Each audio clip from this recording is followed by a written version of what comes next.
Il est une chose que nous, Guinéens, on n'accepte pas du tout. C'est une culture.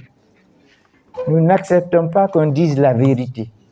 Un ministre qui, par exemple, détourne de l'argent ou un fonctionnaire, c'est comme s'il avait défoncé toutes les portes de Guinée. C'est un vol comme tout autre vol. Dans toutes nos familles, dans toutes les sociétés, évidemment, on nous éduque. Il y a les valeurs traditionnelles, les cultures traditionnelles. Ça, on nous apprend dès l'enfance à ne pas tricher, à ne pas prendre la chose d'autrui. Et ça, je vais vous dire une chose. Un ministre qui par exemple, détourne de l'argent ou un fonctionnaire, c'est comme s'il avait défoncé toutes les portes de Guinée. C'est un vol comme tout autre vol. Et donc, il y a deux aspects articulés ici. C'est la raison pour laquelle j'avais dit tout à l'heure que nous avons tendance à abandonner nos cultures traditionnelles complètement au profit soit des cultures occidentales, soit des cultures religieuses, notamment l'islam. On laisse nos cultures. On doit pouvoir concilier, intégrer ces cultures à nos cultures personnelles, à nos cultures guinéennes. Et donc, l'éducation qu'on a en famille, dans notre communauté, est un aspect important, mais on doit, parallèlement à cela, l'école doit jouer son rôle. Il doit y avoir une éducation civique à l'école. Et ça se fait partout, par exemple, en Europe, en France. On éduque les enfants dès le bas âge. Vous rencontrez n'importe quel enfant, il vous dit bonjour. Tout de suite. Parce qu'on les éduque. On éduque, par exemple, en France, si quelqu'un est agressé, vous êtes à côté. Si vous n'intervenez pas, vous êtes passible de justice. Et donc, il y a de telles éducations, par exemple, qui existent. Et donc, on doit concilier justement la formation civique aux valeurs traditionnelles, nos cultures traditionnelles. Voilà. Et maintenant, croissance et développement. Quelle est la stratégie à mettre en œuvre? Alors, la stratégie à mettre en œuvre, c'est simple.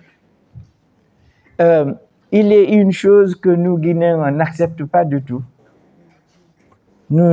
C'est une culture. Nous n'acceptons pas qu'on dise la vérité. Nous acceptons que les gens nous disent ce qu'on veut entendre et non ce qu'on doit entendre. Le problème de la Guinée, c'est quoi? On n'a jamais posé le diagnostic de la Première République. Il y a des gens qui ne veulent pas du tout entendre et on ne doit pas en parler. Le régime de Sékou Touré, c'est simplement le nom à De Gaulle, c'est la valeur du patriotisme, ainsi de suite. On n'a jamais fait ce diagnostic. Et donc, après le changement, on a continué comme ça. Aucune société ne peut se développer en faisant l'économie du diagnostic. Il faut qu'on pose le diagnostic, qu'on sache qu'est-ce qui ne va pas et qu'on réfléchisse comment résoudre les problèmes. C'est ça qui n'a jamais été fait.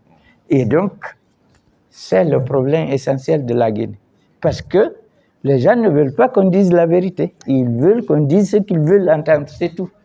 C'est le problème du diagnostic. Si on pose bien le diagnostic, premièrement, deuxièmement, il faut que l'école joue son rôle de formation à la fois intellectuelle et civique. Il est une chose qui nous manque essentiellement ici. C'est une couche intellectuelle importante.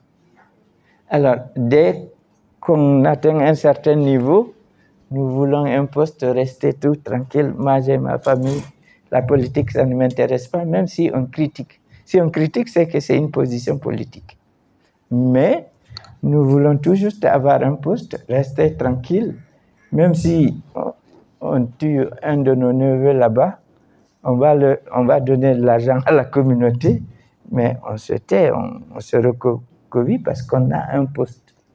C'est tout. C'est ça notre problème. Ça change dans un pays par la couche intellectuelle. Observez par exemple un pays comme le Sénégal. Pourquoi Abdoulaye Wade n'a pas pu faire le 3e mandat? C'est parce que le Sénégal a une couche intellectuelle importante. Tout le monde s'est mobilisé. Pourquoi Macky Sall, il avait ces velléités-là? Pourquoi il ne l'a pas fait? Et bien évidemment, vous avez vu, il ne peut pas. Il ne peut pas parce qu'il y a une couche intellectuelle importante. Pourquoi nous, ici, on ne se mobilise pas? Personne ne viendra changer la situation en Guinée. Et souvent, alors, souvent, il nous arrive de dire « Ah, la communauté internationale n'a rien dit ». Ils attendent que nous, peuple, on se mobilise pour nos droits. Si on se mobilise, ça va changer. Si on ne se mobilise pas, évidemment, on va vivre comme ça. Voilà.